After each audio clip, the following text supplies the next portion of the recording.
Good evening and welcome to Chicago Tonight. I'm Paris Schutz. And I'm Brandis Friedman. On the show tonight, the yeas are 27, the nays are 20. City Council approves 3 police misconduct settlements costing taxpayers nearly $25 million. Well, Mr. Chairman, I think we are totally out of order. Despite objections, the Chicago Fire soccer team gets approval for a practice facility on the site of a demolished public housing. Welcome aboard, buckle your seatbelt, and kiss your family goodbye. City Council welcomes its newest member. Our Spotlight Politics team on that and more. I mean, to many in law enforcement, this was a political ambush. Lawsuits seek to strike down a major criminal justice bill months before it is set to take effect. One of the stories we tell ourselves is that we're a land of immigrants. But in moments of crisis, it becomes very hard for us to live up to those stories. The new PBS documentary series, The U.S. and the Holocaust, explores how America grappled with the rise of Nazism in Germany. There was a real reason people wanted to run away and join the circus. And a beloved collection at the Museum of Science and Industry is going up for auction. But first, some of today's top stories. Trump International Hotel and Tower in Chicago is part of the New York Attorney General's lawsuit against former President Donald Trump and his company. The suit alleges a, quote, staggering level of financial fraud involving much of his prized real estate. The lawsuit is the result of a 3-year civil investigation into Trump and the Trump Organization. It alleges Trump, along with his children and executives, used a number of tactics to fraudulently persuade banks to lend him money. Specifically with the Chicago property, the Attorney General alleges that since 2009, its value had been excluded from financial statements. They say it's because Trump did not want to take a position conflicting with his arguments with tax authorities that the property had become worthless. Prosecutors say a 3-year-old boy is not likely to survive after his aunt allegedly pushed him into Lake Michigan. The boy's aunt, Victoria Moreno, is being held without bail following her arrest on charges of aggravated battery and attempted murder. Cook County prosecutors say the boy suffered massive injuries after being in the water for around 30 minutes. Moreno was arrested after she allegedly captured on video shoving her nephew into the water. Prosecutors say Moreno failed to call for help and claim she didn't know the boy or how he ended up in the lake. Public officials and local organizations are working to support another round of migrants arriving in Chicago. The 74 migrants arrived here on buses from Texas yesterday. This brings the total number of people sent to Chicago by Texas Governor Greg Abbott to 801. During today's City Council meeting, Mayor Lori Lightfoot pledged to include funding to assist migrants being sent to Chicago in next year's budget. As part of our FY23 budget, we will be asking the City Council to provide additional resources to make sure that we can meet the moment that we are facing now and into the future. And we'll hear more about today's City Council meeting shortly. And up next, the battle over the elimination of cash bail, so please stay with us. Chicago Tonight is made possible in part by Alexandra and John Nichols, the Jim and Kay Mabee family, the Polk Brothers Foundation, and the support of these donors.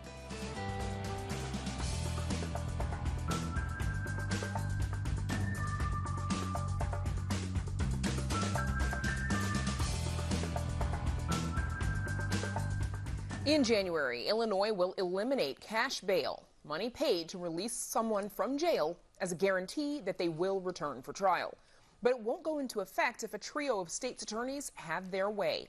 Amanda Vinicky joins us now with the story. Amanda. Yeah, Brandis, you've likely already heard about this law, and you're going to continue to. The drafters of it dubbed it the Safety Act, and it is, while the no cash bail portion of it is getting the bulk of the attention, it actually does a whole lot more of that than that. It is 764 pages long, and that, according to a lawsuit brought by McHenry County State's Attorney Patrick Keneally, it creates, changes, or touches 40 different state statutes, and that is among his and others' problems with the law. This was, I mean, to many in law enforcement, this was a political ambush. You had legislators who were sort of in league with a group of activists, many of whom just did not have a comprehensive or good understanding of what the criminal justice system was doing, who took a wish list and put it into legislation. And all of a sudden, at the 11th hour during lame duck session, they sprung this thing. They strong-armed and excluded prosecutors as well as police, as well as other people involved in the criminal justice system from any type of negotiations. They forced this thing through, and now we're left with the fallout, which is a bill that not only doesn't make sense, but is a clear and present danger to the public. Of course, those who are proponents of this legislation take umbrage with all of that, and we'll get to it in just a moment. Now, that state's attorney is among those who filed 3 separate lawsuits, also by state's attorneys, those representing McHenry, Kendall, Kankakee, and Will counties. Now, each of these suits have variations, but are similar in scope. Now, that McHenry, the Will County lawsuit, that is, says that the quick manner and how the law was passed is itself a violation, because legislation is supposed to go before the Illinois General Assembly for a minimum of 3 separate days. Now, that is true, but in Springfield, procedural moves are used pretty regularly so that the requirement is met technically, if not in spirit. Now, the state constitution also mandates that laws are kept to a single subject, and the McHenry suit alleges that the Safety Act violates that by cramming in everything from police decertification to the bail overhaul. The Illinois Constitution and what our founders thought that was a bad idea and ultimately destructive. So they want these bills to be able to be considered on their own merits and not just crammed through with sort of pork barrel legislation. We've tried very hard. The legislature has been very sensitive to not mixing different issues in that way. So we've tried to make sure that all bills are germane to one subject area, and that's why the Safety Act deals with public safety.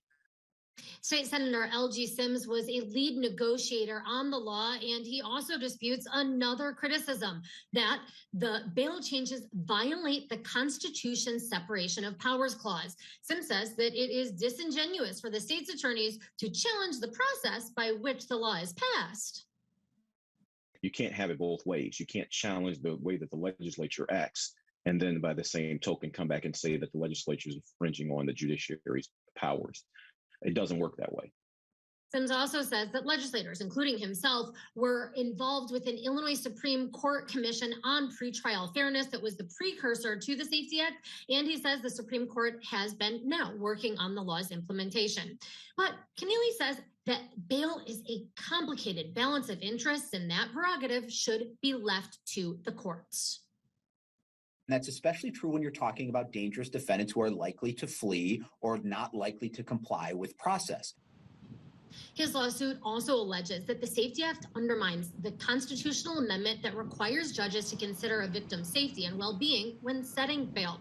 Sims, however, says the Safety Act will make a marked difference for victims by, for instance, ensuring that someone convicted of domestic violence isn't released so they could potentially repeat just because they've got the cash to get out of jail. Sims says that these lawsuits are a waste of taxpayer money. He says that he promised early on to negotiate the various aspects of the law as they go live. And he says that has been happening around with what he calls implementation challenges surrounding cash bail's elimination.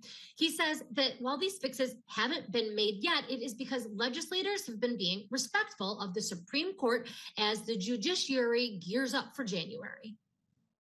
Which they've been having statewide hearings to address and listen to some of the implementation challenges. We didn't want to get out in front of that, so we wanted to let that process play out. It's unfortunate that the thoughtful manner in which we've been leading this process and going about this process has been usurped by political talking points. He says that conversations between advocates, lawmakers, and states' attorneys are happening now, but he does say that all of the inflammatory rhetoric surrounding this issue has made that harder, that is, driving both sides to dig in their heels deeper. The McHenry County State's Attorney says that he is not part of those talks, but he is following them. Keneally says that he had held off on filing a lawsuit until now in anticipation that negotiations would address his and others' concerns with the law. Nothing has happened. And so now we are at the precipice of this thing taking effect on January 1st. There's not been necessarily any guarantees. And now what we're hearing is that, well, nothing's going to happen till after the election because nobody wants to put their name on this thing. Well, now, if it isn't already very obvious, yes, this is politically fraught and on both sides. The legislature, by the way, scheduled to return at the earliest November 15th. And yes, that is just about a week after the election. With that, Brandis, back to you. Of course it is. Amanda, thank you. We'll see you later in the program for Spotlight Politics. Chicago taxpayers will pay nearly $25 million to settle 3 lawsuits claiming Chicago police officers committed a wide range of misconduct. That's after a dramatic vote by the Chicago City Council today.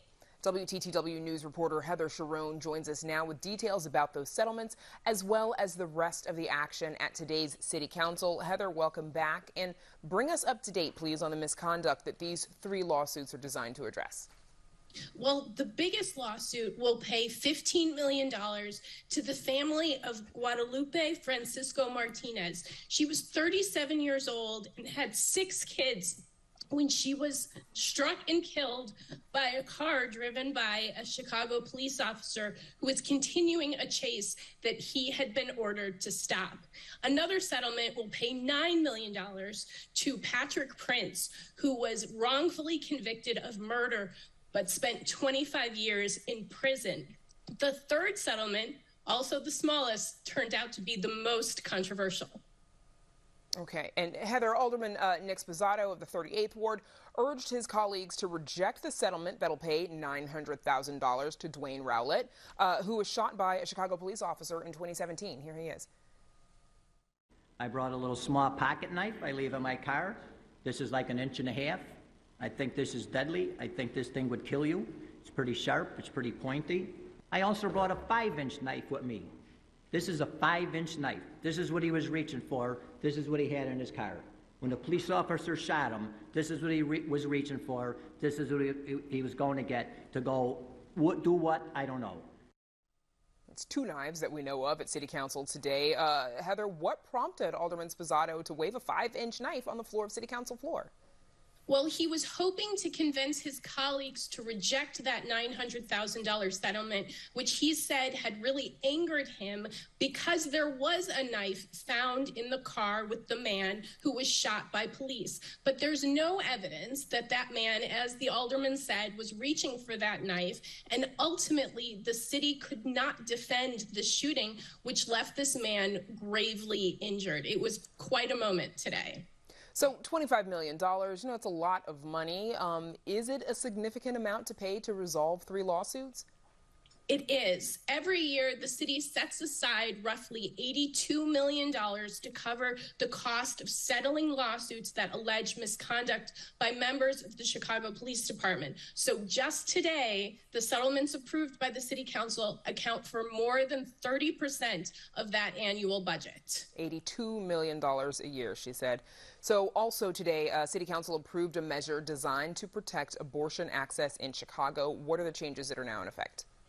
Chicago police are now banned from helping other states investigate people who travel to Chicago for abortions or gender-affirming care. This was a law authored by Alderman Rosina Rodriguez Sanchez that was modeled on the city's protections for undocumented immigrants. Okay, Heather, all right, thanks so much. And of course, we'll see you again later in the program for Spotlight Politics. And you can read Heather's full story on our website. It's all at WTTW.com/news. And now to Paris and a follow-up to some reporting we did earlier this year. Paris. Thanks, Brandis. After some aldermanic maneuvering, a controversial deal set to turn vacant Chicago Housing Authority land on the Near West Side into a Chicago Fire practice facility passed City Council. It's a story WTTW and ProPublica first reported on in June. The deal faced an uncertain future after a failed committee vote yesterday, but it passed the panel this morning after an overnight recess. After sometimes heated debate on the floor, the deal cleared the full City Council 37-11. And joining us to explain the background of this deal and break down what happened in City Council are ProPublica reporter Mick Dumke and WTTW News reporter Nick Blumberg. Mick and Nick, welcome here. Mick, remind us what the Chicago Fire is planning to build on this former CHA site. Yeah, Paris, the Chicago Fire wants to build a practice facility, which would include multiple practice fields. I think 6 was the latest count, as well as a training center and some meeting space. And this whole thing would take up the better part of 26 acres in the middle of what used to be the Abla Homes public housing development. And Nick, this plan failed to pass committee yesterday, and then a few votes flipped. It passed today. What happened?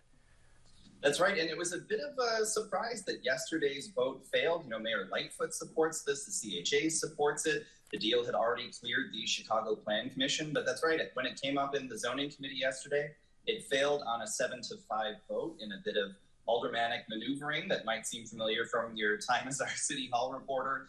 The committee's chair, Alderman Tom Tunney, recessed that committee meeting until this morning. They got back together about a half an hour before the full city council meeting. 3 alder people changed their vote and it passed. You know, there's a lot of conversation both yesterday and today about why are we building this soccer facility on land that used to have Chicago Housing Authority residents living on it? Why are we, turning this over, leasing this land to a private sports team, particularly one that's owned by Joe Mansueto, a billionaire? Nevertheless, despite those objections, it ended up clearing the full city council this afternoon. And as I understand, that was the subject of a very long aldermanic debate this afternoon on the council floor. Alderman Jason Irvin said there have indeed been efforts to rebuild or build new housing in that area, but then opponents said that the CHA's failures mean the deal should not go forward. Take a look. I think that the progress in that development has been made. Now, I do understand that others have some challenges, but please do not hold that against the residents of the Brooks Homes and Loomis Courts apartments. I don't want to hold this against your constituents, but we got to be able to hold CHA accountable, and we haven't. Myself sat on a CHA waiting list for 29 years. I have a kid that's 29 years old. And so what if I waited? Would me and my children be homeless? So a lot of folks are on the CHA wait list right now. Mick, remind us what happened to the Abla homes that were on this site and why it never really got redeveloped. Yeah, there was at one point in time, 3,600 families lived at Abla on the near west side over near University of Illinois, Chicago. The medical campus is just west of there. So at one point in time, this is one of the larger housing developments in the CHA's portfolio. But in the year 2000, the CHA undertook this citywide, what they call the transformation of public housing, which really boiled down to raising dozens of buildings citywide, displacing thousands of residents. And that's what happened in Abla. Most of the old public housing buildings were demolished. Thousands of people had to find new places to live. And the CHA promised that it would rebuild the community with about 2,400 units of new mixed income housing for a variety of people with a variety of backgrounds. But so far, fewer than a third of those units have been built. And that's what's really got people hot, is that even aside from the merits of this particular proposal with the Chicago Fire, that the CHA has repeatedly had delays and broken promises about its plans to bring people back to the area and build new affordable homes. Yeah, the plans seem to be very opaque, and as we mentioned, tens of thousands on the wait list here to get into CHA housing. Nick, this kind of falls into this debate over aldermanic privilege. Explain that. It certainly does. There was a lot of conversation about that as well when the measure came up for a vote before the full city council. Alderman Jason Irvin, in whose ward this development sits, said, this is something that I support. I think it's a great idea. It's something that the residents, particularly the CHA residents still in the area, would benefit from and that they support. Obviously there's a bit of debate about that, considering the fact that there are many people that were, no longer living on that site. There are also plenty of folks who haven't really heard about this effort. But nevertheless, he said, this is something that's got the backing of the community. It's going to be a benefit to us. And you should trust me. You should listen to me. This is my ward. I know what's going on here. So he garnered a pretty surprisingly wide array of support from folks. I mean, there were fellow West Siders like Mitz and Walter Burnett Jr., but you also heard from Alderman Ray Lopez, Alderman Nick Sposato, Anthony Napolitano. Now, what was interesting is that Napolitano actually raised the fact that back in December, there was a housing development in his ward that got passed, one that he did not support, but it got passed over his aldermanic privilege. And he stood up and said, look, I told you this was going to happen. Eventually, it was going to come for your ward, but nevertheless, I trust my colleague, Alderman Urban, and I am going to vote to support this, as did many others of Urban's colleagues. Aldermanic privilege still in effect in some instances. Mick Dumke, so the plan is done, it's passed, it's got the approval. What's the timeline here to build it? Well, the Chicago Fire has said that it would like to break ground on the new facility by late winter or next spring. There's a couple more hoops that still have to be jumped through by the city and the CHA.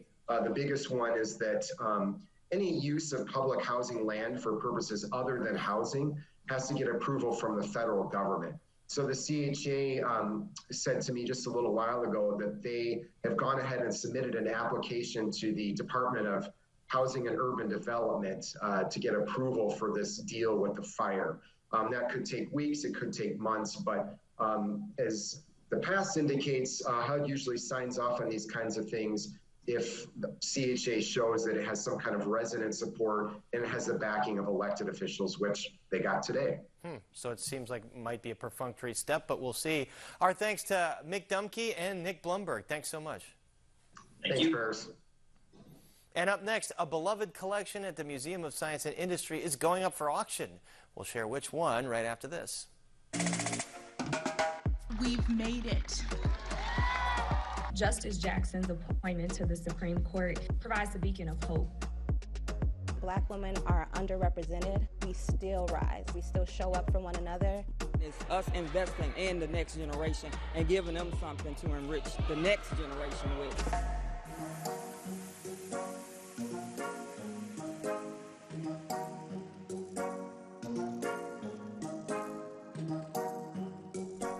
And there's much more ahead on the program, including our Spotlight Politics team on the bribery charges against State Senator Emil Jones III.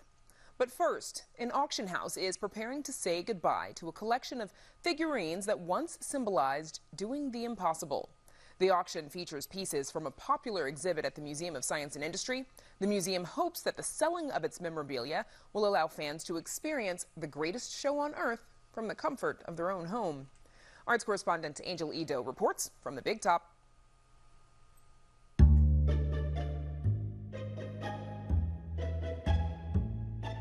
Circuses pushed what we thought our limits and our abilities were. You wouldn't imagine could be done unless you saw them.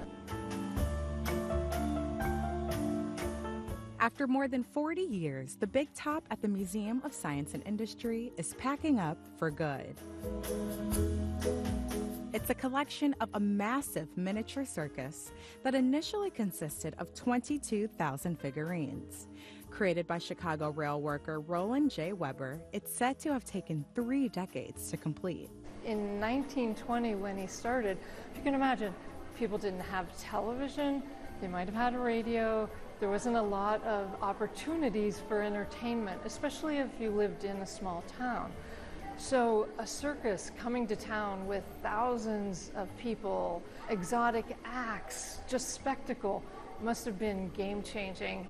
Auction items for sale include several motorized dioramas that portray acts performed by hand-carved acrobats, clowns, and animals, and other interactive elements that reflect how the circus also served as an educational tool when it came to town.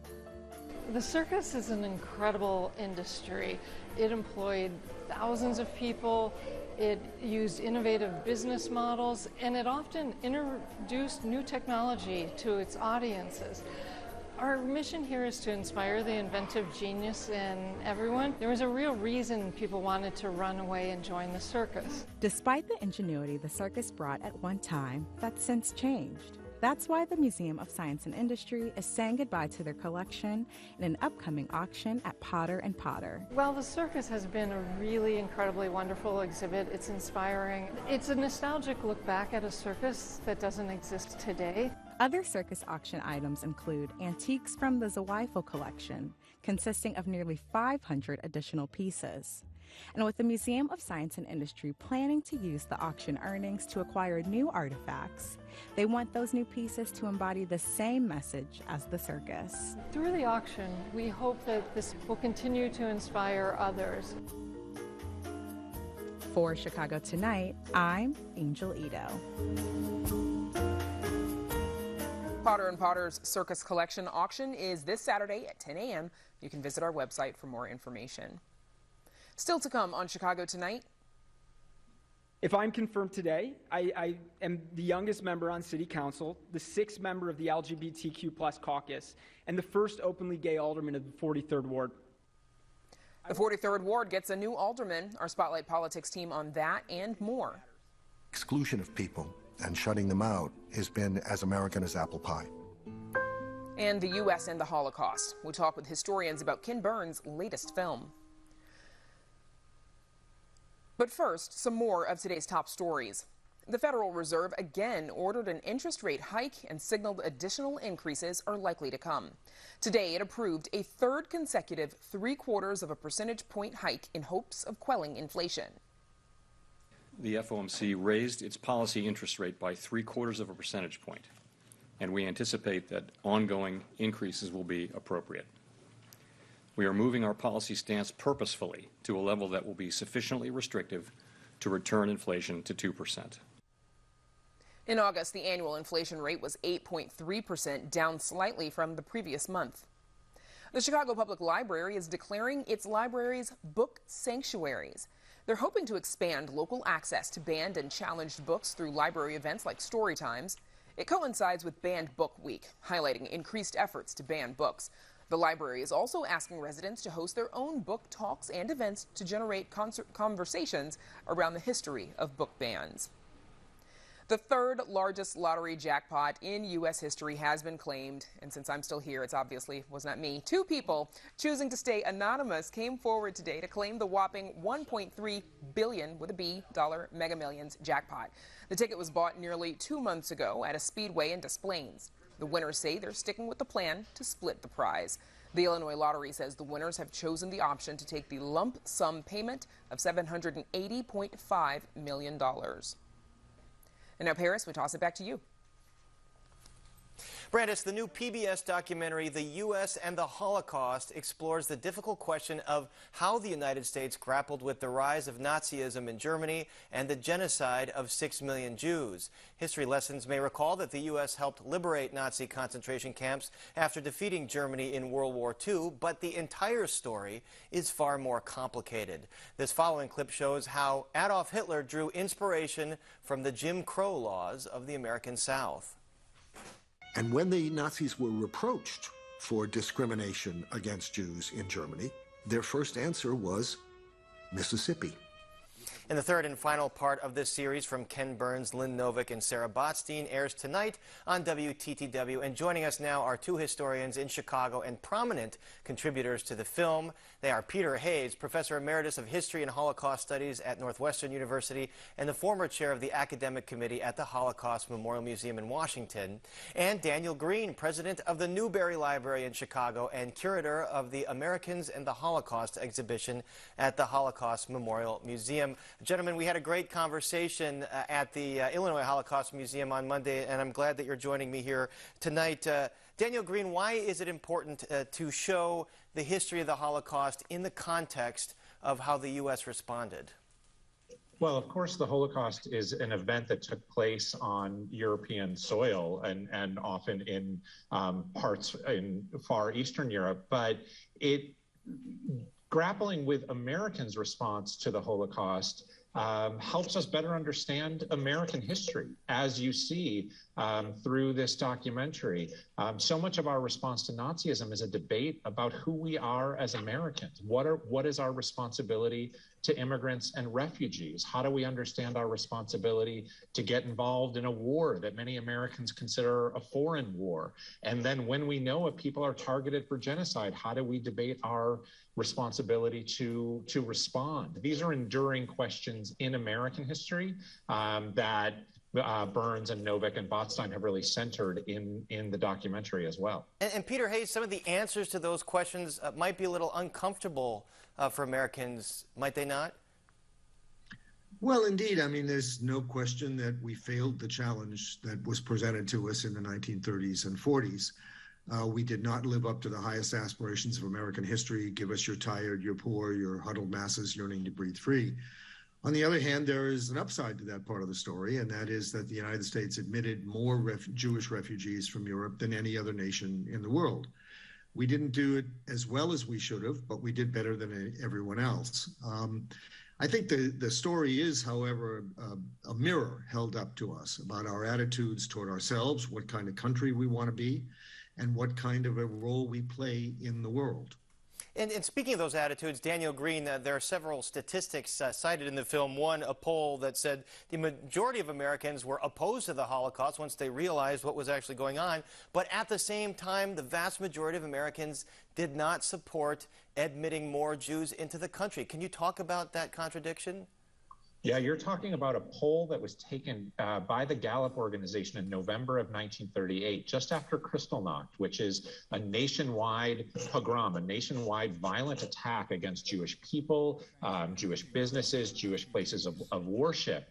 And Americans almost uniformly disapprove. The Gallup poll finds that 94% of Americans disapprove of the Nazi treatment of Jews by 1938. But then when they're asked, should we let in more refugees, it's about 7 in 10 that say no. And I think this is also a very instructive moment, or as Peter is saying here, a mirror for asking a difficult question. Why, when we disapprove of something bad happening over there, is it so difficult for Americans to bridge that gap between disapproval and a will to action on behalf of the victims? And we see that throughout the 1930s and 40s, and I think we see that in subsequent atrocities when we look to the United States for a response. It's very easy to disapprove, and it's very difficult for Americans to translate that disapproval into concerted action on behalf of victim groups. And Peter Hayes, was part of this just an anti-Semitic sentiment in the United States, or perhaps anti-immigration sentiment overall? I think all of the above. There was a good deal of anti-Semitism in the United States. There were restrictive covenants that prevented people from selling their houses to Jews. There were clubs and associations and inns and resorts and so forth that refused admission to Jews.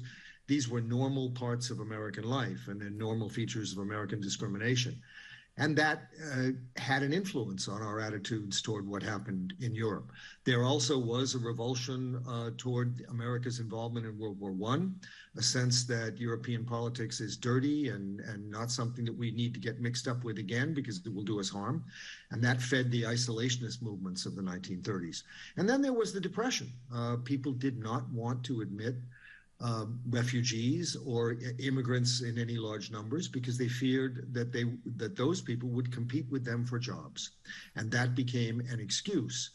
There were only 500,000 Jews in Germany, but there were 5 million Jews in Eastern Europe, in Poland and Romania and Lithuania.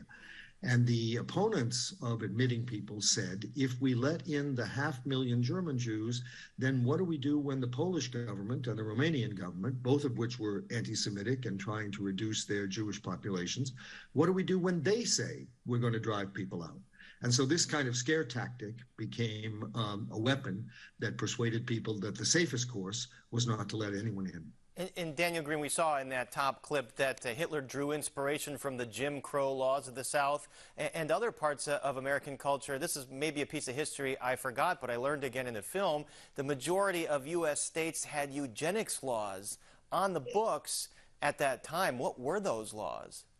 Well, there's a notion, it's pseudoscientific eugenics laws, a notion of a hierarchy of races and a kind of the state drawing a boundary often around who should be able to reproduce, right? We have sterilization laws in the United States at that time. But this notion of a hierarchy of races becomes especially important in understanding a series of restrictive immigration policies that are passed especially throughout the 19-teens and 1920s, that then remain on the books after the Nazis' rise to power, when many refugees from Nazi Germany and then Nazi-occupied Europe are trying to enter. So, Peter's talked about this already. There's almost a perfect storm in the United States. Pseudoscientific beliefs that put Jews near the bottom of a racial hierarchy, combined with isolationism, combined with a depression, combined with this xenophobic and anti-immigrant, anti-Semitic sentiments throughout the United States, all work together to make it very difficult for the Jews to enter, for Jewish refugees to enter the United States. And I think one of the takeaways of this series is to think about those complexities. We're not, the series doesn't put forward a single explanation for why the United States didn't do more to respond to Nazism. It really challenges viewers to think about the confluence of all of these factors. And Peter Hayes, fast forward to the current day, when you see the debate around immigration today, and then you see headlines in the last few weeks of asylum seekers from South and Central America being bused to other cities or flown to other cities for what appear to be political stunts, do you see parallels to what's going on in this film and what's happening today? Well, you can't help but see parallels. The arguments that were used against admitting people in the 1930s are identical to the arguments that are used today. They'll take your jobs, they'll cost you money, and there will be spies among them, is what they said in those days. Now we say terrorists. And so these arguments are presented. It's also argued today, as it was then, that the country is full, that we don't have room. And of course, we have twice as many Americans today as we did in the 1930s. So we obviously did have room. These are the kinds of arguments that recur in our history. There were arguments like this in the 1840s, again in the 1880s, again right after World War I, again in the 1930s. It's a recurrent cycle in American life. We have to face up, however, to when we are advocating selfishness and ignoring the plight of people outside. Well, it's a fascinating film with so many lessons, and your contributions to the film are outstanding. A pleasure to talk to you again. Our thanks to Peter Hayes and Daniel Green. Thanks for being here. Thanks, Paris. Thank you. Pleasure. And again, part 3 of the series airs tonight at 8 on WTTW. And up next, our Spotlight Politics team on City Council welcoming its newest member. But first, we take a look at the weather.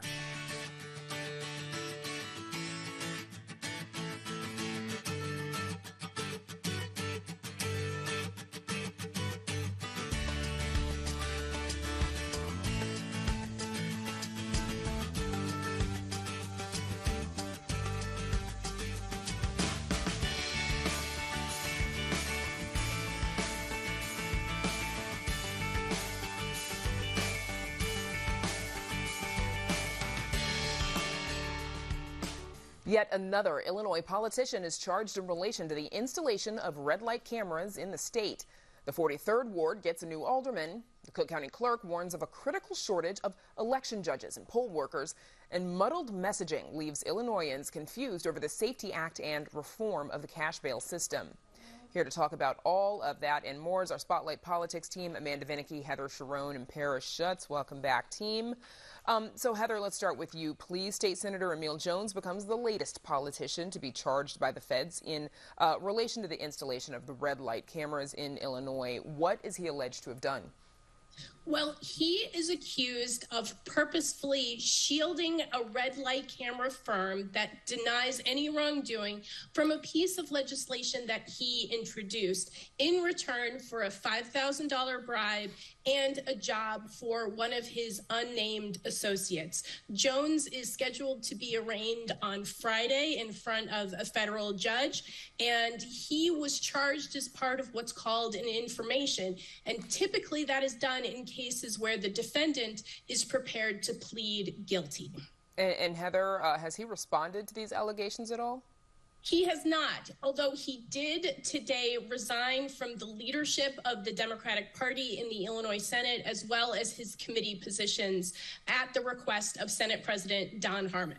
It should be noted that former Senate President Emil Jones Jr., who was his father, spoke for him and said he's innocent, he's a hardworking lawmaker, and if what Heather says is true, which normally happens, if he eventually pleads guilty, it'll be interesting to see what his father says about it then. Well, and to that point, Amanda, you know, as Paris just said, Jones is the son of former Illinois Senate President Emil Jones Jr. How have Democratic leaders reacted to this?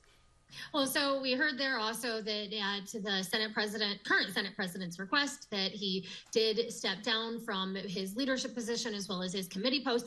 By the way, those committee posts are paying jobs. You get some extra cash. If you're a member of the General Assembly, it's sort of, you get a committee position generally as a reward for a long tenure in the legislature. By giving that up, he's losing what I believe to be about double the amount of money he's alleged to have taken as part of this scheme for trying to shield the red light camera company. So losing all around there. By the way, I want to point out Democrats, however, have not called for his resignation. That's fitting a pattern, frankly, of some of the other senators who've gotten in trouble with the law or some other misdeeds. They are retaining their positions in the legislature. They couldn't be forced out by leadership, but also leadership has not asked for that. But it should be noted he's running for re-election unopposed in a couple of months, so it's likely that he will get another term, which he can, you know, while he's not convicted.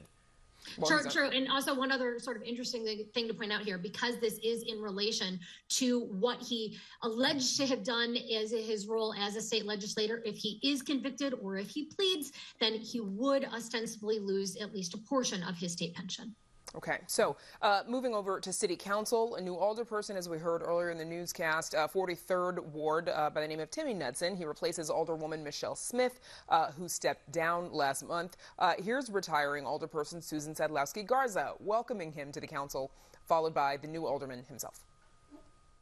Welcome aboard, buckle your seatbelt, and kiss your family goodbye. If I'm confirmed today, I am the youngest member on City Council, the 6th member of the LGBTQ+ caucus, and the first openly gay alderman of the 43rd Ward.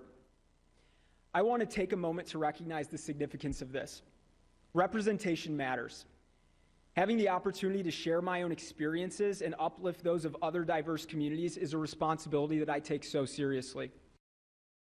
So Heather, we just heard a little bit of Knudsen's bio from the man himself. What else can you tell us about him and how his name got to the top of the mayor's list? Well, he is a well-known lawyer in Chicago, and for the past couple of years has served on the Zoning Board of Appeals, which determines whether special things can be built and what businesses can be open. And he was nominated for that post from Mayor Lori Lightfoot. So most City Hall observers thought he had the inside track the whole time. He now has a significant advantage in the 43rd Ward election in February. He will be able to run as an incumbent, and he had the benefit of standing alongside Mayor Lightfoot at City Hall today, giving his campaign stump speech and getting his name out to voters who now will get to know their new alderperson, and he will get a chance to make his case to become their permanent alderperson. Paris, what else do we know about him and his political priorities? You know, I don't know much about his ideology, although it's interesting to note that he's running a pro bono law practice that assists LGBTQ immigrants. So you would imagine that those two issues are going to be very important to him. It would appear that he would be progressive. He is a supporter of the mayor, as Heather said, so it would be highly likely that he would probably support the priorities of the mayor, as his predecessor, the outgoing alderwoman Michelle Smith, did. Okay, I'm sure we'll learn as time goes on, of course. So Cook County Clerk Karen Yarbrough says the county has a serious shortage of election workers. Here's what she said earlier this week. We have a serious shortage of judges and poll workers. Now, the clerk's office manages elections in suburban Cook County, and we've seen our number of election judges shrink significantly in recent years. Over the last 8 years, we've seen a reduction of about 40%. Amanda, of course, we've heard of threats against election workers in other states. Is that a possibility? Is that what's going on here as well? I am sure that it is a possibility, albeit one that nobody hopes comes to fruition. Yarbrough said that no, in fact, that hasn't been an issue, at least that she's aware of. Sometimes sure you get maybe a tangle or two, maybe folks cutting in line or wearing a campaign button when you're voting, things that you're not supposed to do because that's considered electioneering, but nothing along those lines. Still, it is something that certainly, because it has been such an issue on the national level, that everybody is sort of preparing for, watching for. It is something that when you talk, for example, thinking back to during the state fair when the Illinois Republican Party had their meeting, they said, we want to be prepared. We are recruiting. And that's what parties do. They recruit individuals to serve as judges, poll watchers. These are, they have bipartisan teams, but it is something that certainly there's a lot of tension on, especially given the accusations about the 2020 election, unfounded though they may be. Paris, what happens if we don't have enough judges? Well, it's bad if we don't have enough judges. It makes it harder to vote. Usually what happens here is that precincts open late if they can't find the election judges or they're not there on time. Perhaps a precinct has to close and you have to move to another precinct. I'm not sure how that exactly would work. But, we should note that these elections are fairly low turnout when they're not a presidential year, and there are so many different ways to vote. Early voting, vote by mail. So lines haven't been terribly long in most instances in general. You wouldn't think this is going to have a huge impact in Chicago on the upcoming election. Nationally, what's happened because of the conspiracies and the threats against 2020 election workers, it certainly portends to have a huge impact, especially going forward. If people simply don't want to do these jobs, it's going to be very difficult to carry out free and fair elections, especially in swing states where this is now getting very contentious. And this is something public officials know. There was the Electoral Vote Count Act that was passed by the House, the U.S. House today. This is something that has to be addressed. But in Chicago, in the upcoming election, you might see, a few lines, precincts opening late and then having to stay out late. I wouldn't anticipate huge, widespread problems. So, Amanda, you've been reporting on the Safety Act earlier in the show, of course. Tell us a little bit about the messaging here, because it really does seem that there's a lot of confusion among the general public as to what this act will do and not do. Brenda, it's hard to even pinpoint how and why that is, but you're right, because it is also muddled. I think part of this is, yes, it is election season. And so part of it is certainly intentionally sort of inflamed rhetoric surrounding this, trying to make a point. Some of it, of course, is more nuanced than that. And then that nuance is getting folded in with the accusations of misinformation and politicking. And so it makes it all the more difficult. I think part of where you're talking about that nuance is this is really major stuff. I mean, it is a huge bill. It does a lot. It is the criminal justice system, which is sort of on its own and on its face, very confusing, and individual cases are borne out in different ways. And then we don't know yet exactly how it is going to work because, at least when it comes to cash bail, it hasn't happened yet. So there are a lot of predictions and a lot of fears and a lot of hopes and aspirations by folks who are really hoping that this will work and that we will no longer allow for poor individuals to be punished and locked up. So I think that is all a part of it. And I do expect that we are going to continue to see this conversation being somewhat muddled, and we'll do our best to try and help clear all those things up. Of course. Paris, Illinois Republicans essentially portraying this as a get-out-of-jail-free card for violent criminals. Is the public hearing that message? Is that what's, going to win votes for Republicans?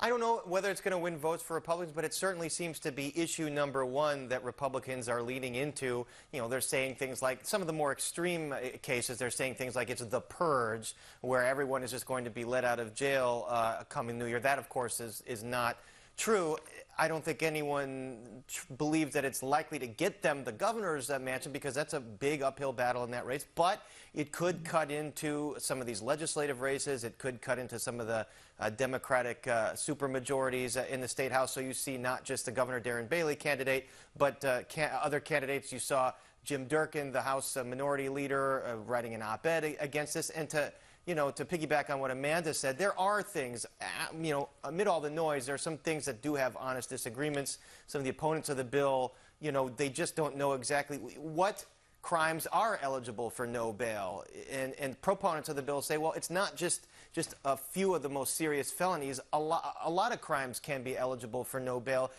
In some of those crimes, though, you'd have to go the extra step of having an extra hearing to prove that the person's going to be a flight risk or a danger to the community. But because there's disagreement on that, it is going to be tough to see how this rolls out. And I do think you hear whispers of a possible special session where Democrats are saying, yeah, there might be some things we have to iron out about this bill. Amanda, to that point, are Democrats doing anything to refine or clarify their message? I think that the lesson is sort of there in politics. If you're on defense, well, that's not where you want to be. Again, I think that in most cases, Democrats are fairly safe in terms of just you look at polling and funding that, for example, Governor J.B. Pritzker has and the rest of the Democratic incumbents. But were it not that case, they might be in trouble. I think the amount of attention that this issue is receiving shows that there are some concerns that voters may have fears about what is happening with crime. And so there certainly are, this is a touchy and a hot topic. Democrats are starting to recognize that. As Paris noted, there are ongoing conversations right now. The expectation, however, is that most of those talks will come to fruition after the election, and that's when you'll see any votes, because it is so very touchy. So, Heather, coming back to you on the issue of lead service lines for tap water in Chicago, you reported that very few have been removed. Are there any plans to speed that up?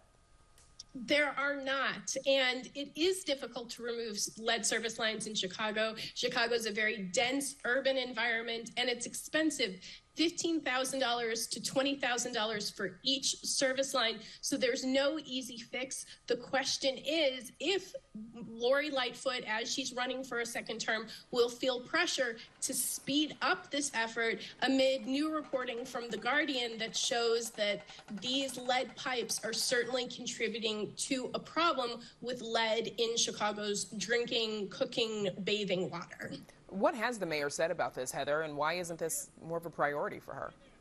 Well, it's a question I would love to ask her. She did not get back to me with questions about this, although she did tell a group of mayors last week in a recorded address that this was a high priority for her and that she was determined to address this issue, which she called an issue of fairness and equity. Whether that will translate into action, I think, is still an open question at this point. And there are federal infrastructure dollars that are supposed to pay for a lot of it. I mean, not the whole thing, but I just wonder how many of those monies are being put to use. I mean, it sounds like a matter of so far. Right, none so far. At least they got rid of the wood service lines that they were digging up from like 100 and 120 years ago. It sounds like a matter of no matter how much money you've got, it's still a really hard thing to do. That said, it's not being done. Paris, the Daily Herald is apparently helping conservative talk show host Dan Proft distribute his fake newspapers by allowing him to utilize the Herald's distribution network. What is going on there? Well, we should explain to viewers again. I mean, I think a lot of you have seen these things that look like newspapers. They say things like Chicago City Wire. They come in the mail. But really, they're cleverly disguised campaign literature, pro-Republican, anti-Democrat. And there were reports this week that Mr. Proft was using the distribution network of the parent company of the Daily Herald, Paddock Publications. And so apparently Paddock Publications does have a distribution network that it does have private entities use to do mailers, mail things out. So I guess that's not so unusual, but it is unusual in the sense that Paddock Publications' main business is to own newspapers like the Daily Herald, and you know, as that being your main business, you want that to be untainted by politics or political bias So, I mean, I think what they've said so far in statements is that, this is a separate part of their business. Paddock Publications is the parent company. Daily Herald is a newspaper. It has nothing to do with that. But certainly, a company has a choice of who they're going to do business with. It's interesting that they chose to do business here. Amanda or Heather, we've got about 30 seconds left. Do you want to jump in here? Does the fact that Proft is using the Daily Herald or Paddock Publishing's distribution network give it any validity to the people who view it? Maybe they just don't notice.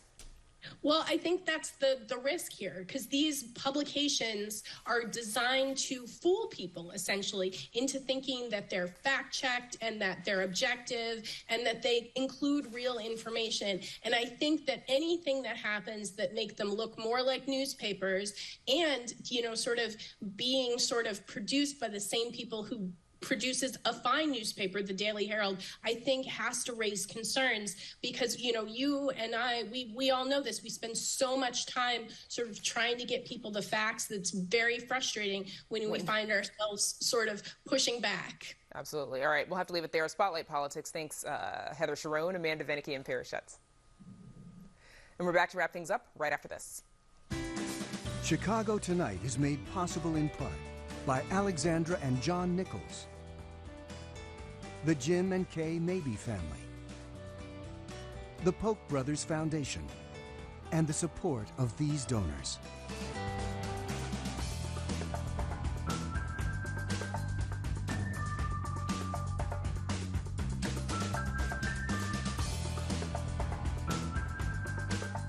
And that is our show for this Wednesday night. Don't forget to stay connected with us by signing up for our daily briefing. And you can get Chicago Tonight streamed on Facebook, YouTube, and our website, WTTW.com/news. You can also get the show via podcast in the PBS Video app. And please join us tomorrow night live at 7. Home to an iconic cheesecake factory and Chicago's first veterans home, we are live from the Dunning community. And Maestro Riccardo Muti reflects on his 10-plus years of making music with the Chicago Symphony Orchestra. And one final note before we go. This is the last day here for a longtime WTTW engineer, Peter Adrianopoli. Peter spent some 25 years with us, and we thank him for his hard work, can-do attitude, and professionalism. Peter, all the best in your retirement. Absolutely. Don't forget us. Now, for all of us here at Chicago Tonight, I'm Brandis Friedman. And I'm Paris Schutz. Thank you so much for watching. Stay healthy and safe, and have a great evening.